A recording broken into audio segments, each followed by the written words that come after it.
तर आखाती देशांमधील युद्धाच्या झळा राज्याला बसतायत। राज्यामध्ये गॅस सिलेंडरसाठी सर्वसामान्यांची वणवण सुरू आहे। मुंबईमध्ये कांदिवली, नवी मुंबईसह पुण्यातील विविध भागांमध्ये सिलेंडर मिळवण्यासाठी नागरिकांच्या रांगा लागल्यात। केवळ मुंबई पुणेच नाही तर छत्रपती संभाजीनगर आणि नागपूर या ठिकाणी देखील परिस्थिती सारखीच आहे। मुंबईत कांदिवलीमध्ये सलग 5व्या दिवशी सिलेंडरसाठी रांग। चारकोप गावात अजूनही सिलेंडरसाठी लोकांची गर्दी होते। चारकोपमध्ये अर्धा किलोमीटर लांब रांग लागली आहे। पुण्यात 5व्या दिवशीही सिलेंडरसाठी नागरिकांची रांग। सकाळी 7 वाजल्यापासून नागरिक सिंहगड रोडवर सिलेंडर घेऊन रांगेत उभे आहेत। छत्रपती संभाजीनगरमध्येही सिलेंडरसाठी नागरिकांनी रांग लावली आहे। गॅस एजन्सीचं कार्यालय उघडण्याआधीच नागरिक सिलेंडर घेऊन रांगेत आहेत। तब्बल 150 ग्राहक सिलेंडरसाठी गॅस एजन्सीच्या कार्यालयासमोर उभे आहेत।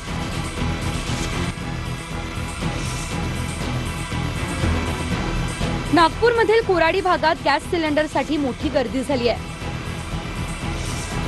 पहाटेपासूनच लोक रांग लावून उभे आहेत। ऑनलाईन बुकिंग होत नसल्याचं लोकांचं म्हणणं आहे।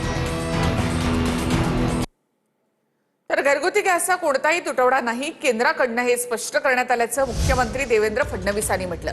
विरोधकांकडून जाणीवपूर्वक संभ्रम निर्माण करण्याचं काम सुरू असल्याची टीकाही त्यांनी केली। दुसरीकडे गॅसचा तुटवडा नाही, मग लोकांच्या रांगा का लागल्यात असा सवाल उद्धव ठाकरेंनी उपस्थित केलाय। केंद्र सरकारने वारंवार घरगुती गॅसच्या संदर्भात कुठलाही तुटवडा नाही हे सांगितलेलं आहे। त्यासोबत कमर्शियल गॅसच्या संदर्भात त्याला आपण सेकंड प्रायोरिटी दिलेली आहे। जाणीवपूर्वक लोकांच्या मनात संभ्रम तयार करायचा, लोकांना रांगेत उभं करायला लावायचं। केंद्र सरकारने स्पष्टपणे सांगितलं आहे की एक सिलेंडर मिळाल्यानंतर 23 दिवसाच्या अंतरानेच दुसरं सिलेंडर तुम्हाला त्या ठिकाणी प्राप्त होऊ शकेल। मग रांगा का दिसतायत, लोक रस्त्यावरती का दिसतायत?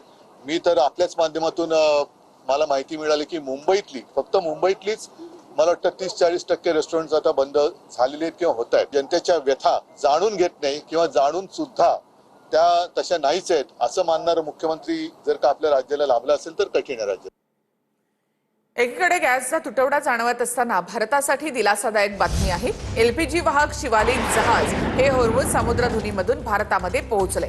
सध्या ते गुजरातच्या मुंद्रा बंदरामध्ये दाखल झाले। तर दुसरीकडे नंदादेवी जहाज हे उद्या कांडला बंदरावर पोहोचणार आहे अशी माहिती आहे।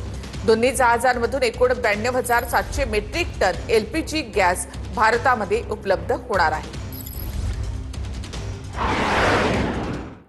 आखाती देशांमधील युद्धाचा हॉटेल व्यावसायिकांना देखील मोठा फटका बसलाय।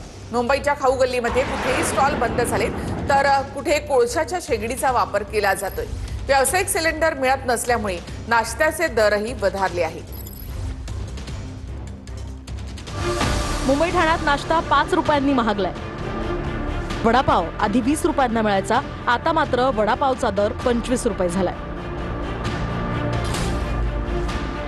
पोह्यांचे आधीचे दर 25 रुपये होते, आता मात्र पोहे 30 रुपयांना मिळतात। साबुदाणा खिचडी आधी 35 रुपयांना मिळायची, आता साबुदाणा खिचडीची किंमत ही 35 रुपयांवरून 40 रुपये झाली आहे।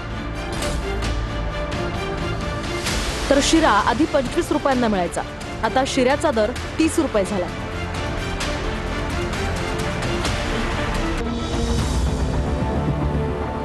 गॅस तुटवड्यामुळे मुंबईतल्या चर्चगेटमधील खाऊगल्लीत कुठे स्टॉल्स बंद आहेत तर कुठे कोळशाच्या शेगडीचा वापर केला जातोय, तर काहींनी उशिरानं स्टॉल उघडण्याचा निर्णय घेतलाय।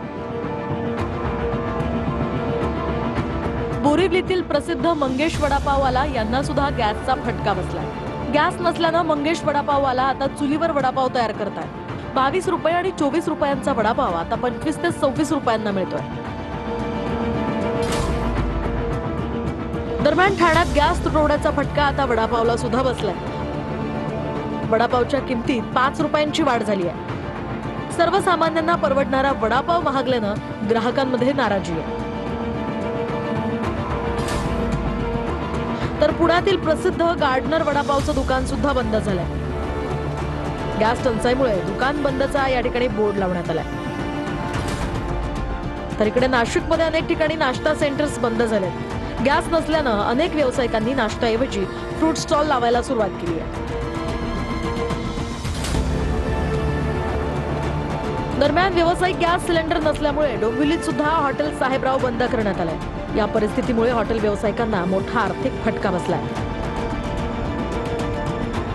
कर्ज काढून 3 महिन्यांपूर्वीच खरं तर मोठ्या आशेनं एका तरुणानं हे हॉटेल सुरू केलं होतं.